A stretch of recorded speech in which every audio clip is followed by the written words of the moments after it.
Pas de négociation de l'entre-deux tours à Manille-les-Hameaux en revanche. Bonsoir Bertrand Houillon.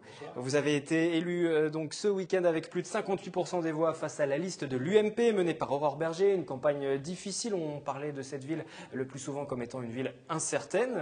Après l'annonce des résultats, c'était le soulagement. Votre premier sentiment ? Écoutez, on parle depuis très longtemps de Manille-les-Hameaux comme une ville incertaine, donc on est habitué maintenant. Aujourd'hui, on voit bien que la ville incertaine ne l'est pas tant que ça. Et on a senti d'une part une très forte participation des habitants et d'autre part en plus une forte mobilisation autour de la liste que j'ai conduite. Donc une réelle satisfaction. Plus que dans les autres communes, l'abstention est plus faible à Manille-les-Hameaux. Tout à fait, et puis surtout une augmentation de participation même par rapport à 2008, avec 5 points de plus de participation par rapport à 2008.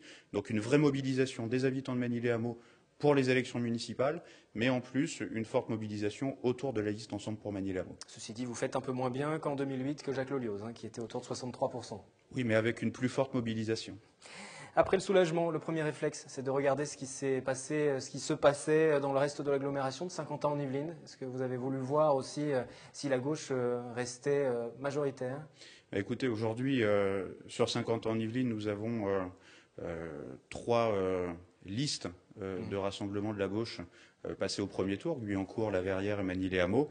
Maintenant, nous attendons les résultats des villes dans lesquelles il y a un second tour, donc à Trappes et à Voisins-le-Bretonneux.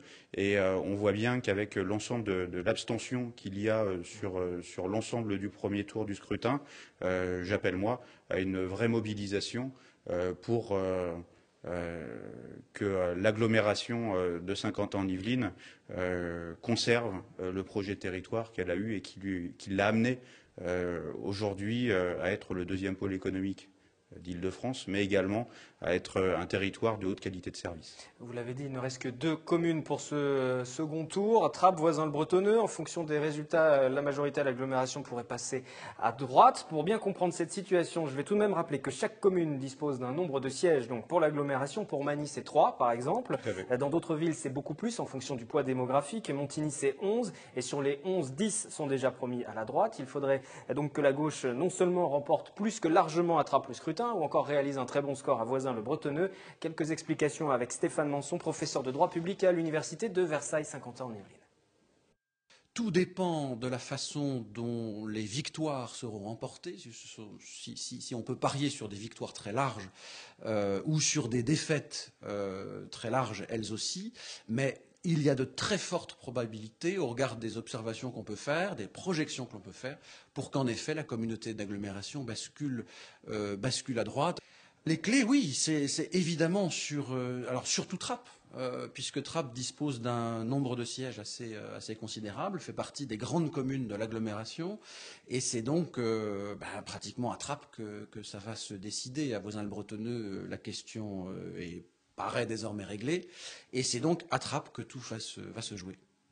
À l'issue du premier tour, la droite, donc sur Saint-Quentin, vire largement en tête en portant 20 des 48 sièges. La gauche en obtient pour l'instant 14. Est-ce qu'aujourd'hui, vous vous dites tout ça pour rien ? J'ai réussi à tenir Manille-les-Hameaux et finalement l'agglomération pourrait basculer ? Il y a eu un changement de scrutin et dont on peut se féliciter aussi, puisque les habitants auront certainement une meilleure visibilité, en tout cas en votant, en ayant voté pour des candidats directement sur des listes communautaires. On savait que garder Manille-les-Hameaux, éviter une prise de Saint-Quentin-en-Yvelines par la droite et donc un changement de projet de territoire. On savait également que le fait que Manille-les-Hameaux conserve, soit dans la continuité, on savait que de toute façon, les majorités à Saint-Quentin-en-Yvelines sont toujours très serrées, et d'autant plus avec ce nouveau mode de scrutin. Aujourd'hui, l'important, c'est de voir la participation dans les 2 communes dans lesquelles il y a un second tour, et que cette participation soit plus importante et plus rassemblée au niveau des votants à gauche. L'abstention qui était très forte à Trappes, justement. Quelles seraient les conséquences pour vos projets, pour la commune de Manille-les-Hameaux, si l'agglomération basculait dans l'opposition ? Est-ce que ça pourrait freiner certains des projets que vous avez portés aussi pendant la campagne ?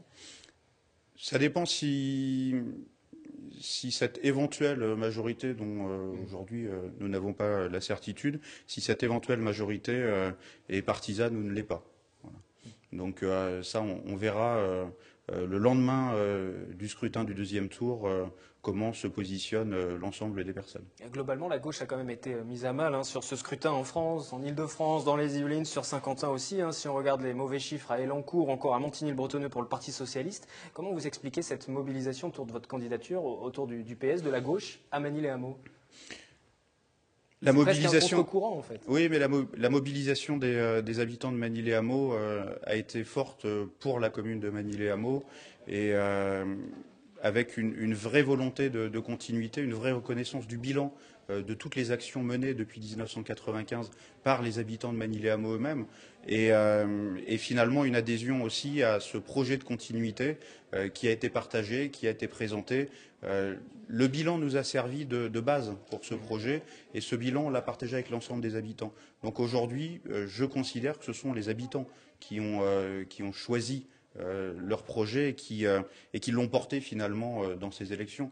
Donc voilà, il n'y avait pas de notion de politique nationale entre les habitants et nous.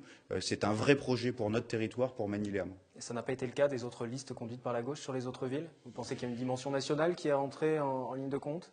Peut-être qu'il faudra poser la question aux candidats de ces villes.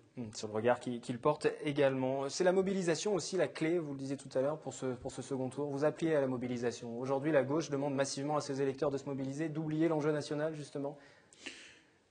Une élection municipale, c'est un projet pour un territoire. Beaucoup essayent de faire l'amalgame, mais on le voit, c'est courant, disons, au niveau national. Quand on est dans l'opposition, on essaye de trouver l'amalgame entre des élections locales et des élections nationales. L'élection municipale, c'est savoir quel service on veut demain sur son territoire, quel projet de lien social on veut demain sur son territoire, quel projet de politique de parcours résidentiel on veut sur son territoire, quelle politique culturelle, par exemple, aussi, également, on veut sur son territoire, l'accompagnement de la scolarité des familles. Et c'est ces enjeux-là qui sont importants par rapport à une élection locale, une élection municipale. Et c'est là-dessus qu'il faut qu'aujourd'hui, pour le second tour, sur les deux communes sur lesquelles il y a un second tour, les électeurs se mobilisent et regardent finalement ce qui est proposé et ce qui a été réalisé au niveau de 50 ans en Yvelines par la majorité et ce qu'il faut pouvoir conserver et continuer d'agir. Pour certaines formations politiques, il y avait un vrai enjeu, une dimension nationale, c'est le Front National notamment. Il n'y avait pas de liste Front National sur la commune de Manille-les-Hameaux. Il y en avait par contre sur 50 ans en Yvelines, que ce soit à Montigny ou à Elancourt d'ailleurs. Quel regard vous portez sur cette progression du Front National? Front National qui fait son entrée dans certains des conseils municipaux, dans l'opposition, avec un siège à Elancourt, un siège à Montigny aussi. C'est assez dramatique et là, il faut que les responsables nationaux des partis évitent de jouer avec le feu à ce niveau-là.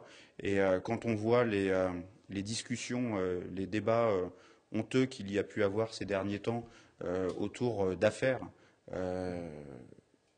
forcément, le retour de bâton est là, avec une montée du sentiment du tous pourri qui est dramatique et encore plus dramatique vis-à-vis d'élus locaux, puisque les élus locaux sont des habitants d'un territoire et qui donnent de leur temps pour faire vivre ce territoire. Donc c'est particulièrement dramatique. Est-ce que vous faites partie de ceux à gauche qui critiquent, en tout cas pour l'instant en étant plutôt calme dans l'entre-deux tours en attendant de voir la suite, mais ceux au Parti socialiste qui critiquent l'action menée par le gouvernement sur les choix qui sont pris? J'ai aujourd'hui défendu un bilan et un projet pour le territoire et c'est clairement là-dessus en fait que je souhaite rester et ne pas débattre. On pourra débattre à une autre occasion des choix nationaux, mais j'étais tête de liste d'ensemble pour Manille-les-Hameaux. C'est une liste à gauche, vous êtes au Parti socialiste. C'est une liste avec un projet de territoire de progrès social, de solidarité, d'intérêt pour l'éducation à la culture et au sport, de bien vivre ensemble. Votre premier projet sur cette commune de Manille, au-delà de ces considérations nationales?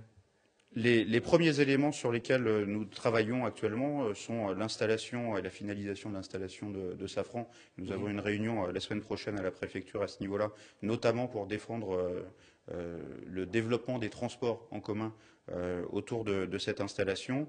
J'ai également la semaine prochaine un groupe de travail concernant l'agriculture biologique de proximité, qui est un projet long que nous menons sur la commune, et puis également le retour vers les habitants sur des projets de logement pour lesquels on ne pouvait pas mettre en place les réunions publiques pour cause de campagne électorale. Et donc on va revenir vers les habitants maintenant, suite aux derniers ateliers, donc sur le projet à l'ancienne école de Bussy notamment.